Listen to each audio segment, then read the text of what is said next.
Trump listens during a signing ceremony in the Oval Office. By Drago, Bloomberg, Getty Images.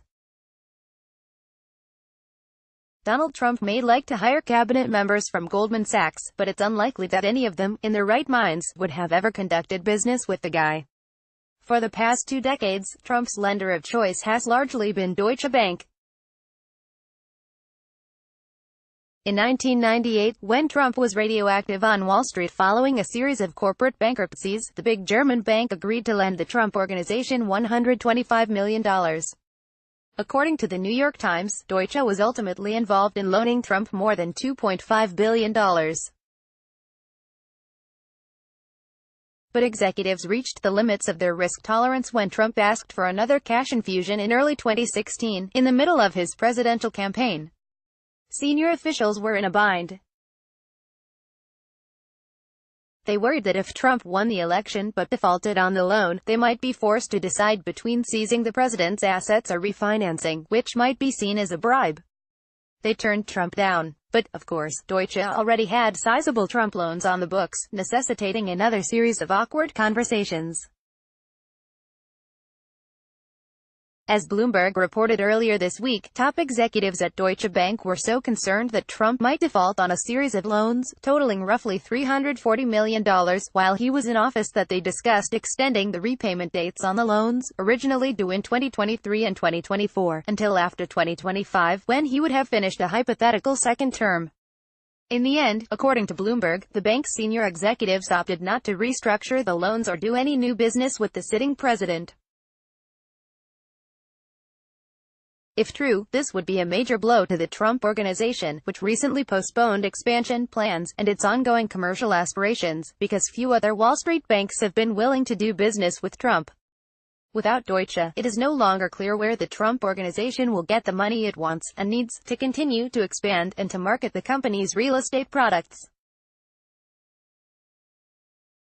Eric Trump, who called the Bloomberg story complete nonsense, suggested that the company does not need any loans because it is comparatively underleveraged for the real estate industry. Questions about these particular loans have been circulating around Wall Street for months, but the actual facts about them are frustratingly difficult to unearth. Deutsche Bank isn't talking, nor has Trump, despite his ongoing entreaties to journalists to call him for comment. Yeah, right, but, according to one ex-Deutsche Bank executive with whom I speak occasionally, the bank has been genuinely concerned about whether Trump would default on the loans, and what to do about that default. Either possibility would be a public relations nightmare. On the one hand, if Trump defaulted and Deutsche Bank did nothing, that might be viewed as a big gift to a sitting president of the United States. Would Deutsche Bank be seen as trying to influence Trump, or somehow be attempting to get favorable treatment from one of the long arms of the government, such as the Securities and Exchange Commission, the Justice Department, or even the Federal Reserve, with which it has regular interactions? On the other hand, if Deutsche moved to collect the loan, Trump might have various levers to exact his own retribution. My ex-Deutsche Bank source told me that this is something the bank is particularly afraid of at the moment, given how much regulatory hot water it has been in over the years for a variety of reasons. Still, even if the bank were to extend the maturity of the loans until after 2025, as the Bloomberg article suggested was being contemplated, that would also benefit Trump. The finance principle here is known as net present value. In short, if you give a borrower a 2-year extension on a loan that was due to be repaid in 2023, the new arrangement is worth less to the bank, and more to the borrower, than the original. In the business, we say that's extend and pretend, my source said about extending the maturity of the loan, and hoping the added time improves the odds that the borrower pays up. Trump, as he likes to tell us, claims to have graduated at the top of his class from the Wharton School at the University of Pennsylvania, the less prestigious undergraduate program, not the business school. He's, like, really smart, he has said. One apparent hole in his intelligence, though, has to do with how loans work.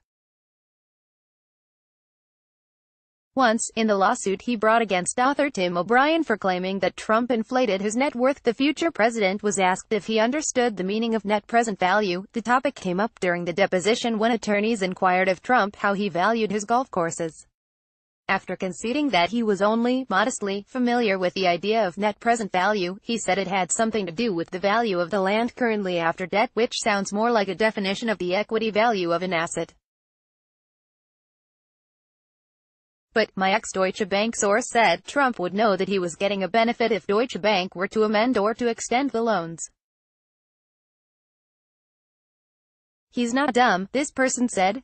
He knows what's a good thing for him, and what's not a good thing for him and his finances. Deutsche Bank isn't dumb either, although sometimes it seems to do dumb things, like lend Trump money even after he sued them for $3 billion. In the end, according to the Bloomberg article, the bank's executives decided to do nothing, to neither amend the maturity date of the loans, nor to move to foreclose on them because of a potential default. In essence, they kicked the can down the proverbial road, leaving us once again with more unanswered questions. What actually happened? My source wondered. What's the end result? Are the loans still on the books? Did the thing get written off? Is it still there? All good questions, and ones without answers at the moment. Perhaps Maxine Waters, the new chair of the House Financial Services Committee, will ask these questions when she holds her mini-hearings on Capitol Hill, as she once promised to do. Correction, this article previously misstated that the arm of Deutsche Bank that issued the loan to Trump. It was not DWS, as previously stated. More great stories from Vanity Fair. A Republican mission to stop Trump. Howard Schultz defends his controversial potential presidential bid. The suspected leaker of Jeff Bezos's texts has his own theory about the affair. Yes, Kamala Harris did inhale the shocking details behind the double kidnapping of an Idaho teen. Looking for more? Sign up for our daily Hive newsletter and never miss a story.